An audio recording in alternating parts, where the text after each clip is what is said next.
নৈসর্গিক সৌন্দর্যে মোড়া, ইতিহাস আর পৌরাণিক গল্পে ভরপুর এমন এক রহস্যময় পাহাড়ের গল্প বলছি আজ। নাম তার চন্দ্রনাথ পাহাড়, আর নিচে বিস্তৃত এলাকা সীতাকুণ্ড, যেটি জড়িয়ে আছে রাম সীতার প্রাচীন কাহিনীর সঙ্গে। কথিত আছে বনবাসের সময় রাম, সীতা ও লক্ষ্মণ এই এলাকায় এসেছিলেন। এখানেই সীতা স্নান করেছিলেন এক স্বচ্ছ কুণ্ডে, আর সেই কুণ্ড থেকেই জায়গাটির নাম হয়ে যায় সীতাকুণ্ড।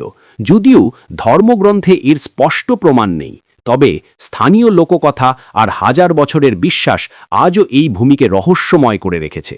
এই অঞ্চলের সবচেয়ে আকর্ষণ চন্দ্রনাথ পাহাড়, যার উচ্চতা প্রায় 1125 ফুট।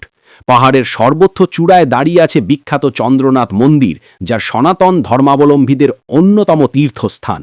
নিচ থেকেই মন্দিরের অবয়ব দেখা যায়, যেন স্বর্গরাজ্যের কোনো সাদা মন্দির পাহাড়ের কোল ঘেঁষে দাঁড়িয়ে আছে নীরবে।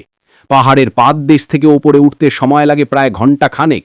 এক সরু পাথ, পাশে পাহাড়ি পাথর আর সবুজ অরণ্য। মাঝে মাঝে ছোট বড় মন্দির চোখে পড়ে। মনে হয় যেন প্রতিটি পদক্ষেপে ইতিহাসের কোনো অধ্যায়ে পা ফেলছেন আপনি। আর পথে পথে মিলবে পাহাড়ি কলা, ফল আর স্থানীয় খাবারের দোকান। পাহাড়ি মানুষের মিষ্টি হাসি আর আতিথেয়তা আপনাকে আরও আপন করে নেবে এই পথকে। ওপরে উঠতে উঠতে হঠাৎই বদলে যাবে দৃশ্য। সবুজ পাহাড়ের পাশাপাশি দূরে দেখা মিলবে নীল সমুদ্রের রেখা। আকাশ আর পাহাড় যেন হাত ধরে দাঁড়িয়ে আছে পাশাপাশি। আর চূড়ায় পৌঁছে আপনি হারিয়ে যাবেন মেঘের রাজ্যে। মনে হবে যেন মেঘগুলো হাত বাড়ালেই ছুঁয়ে খেলতে পারবেন।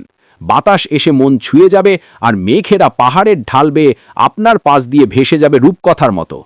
তবে মাঝে মাঝে চোখে পড়বে ইট কাঠের শহর, যে কিছুটা বিরক্তি জাগাতে পারে, কিন্তু প্রকৃতির শক্তি এতটাই গভীর যে মুহূর্তেই ভুলে যাবেন সবকিছু। পাহাড়ের চূড়ায় দাঁড়িয়ে মনে হবে পৃথিবীর অন্য কোথাও নয়, স্বর্গের কোনো শান্ত কোণে দাঁড়িয়ে আছেন আপনি।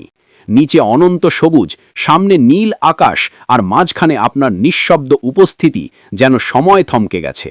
চন্দ্রনাথ পাহাড় শুধু একটি পর্যটন স্পট নয়, এটি এক অতুলনীয় অভিজ্ঞতা, যা ইতিহাস, ধর্ম, প্রকৃতি আর আধ্যাত্মিকতার এক বিস্ময়কর সমন্বয়। যারা একবার এখানে এসেছেন তারা ফিরে গিয়ে বারবার মনে করেছেন এই পাহাড়ের মেঘেরা আজও ডাকছে আবার আসার আহ্বানে। এটাই সীতাকুণ্ড আর চন্দ্রনাথ, রূপকথার মতো সত্য, সত্যের মতোই সুন্দর।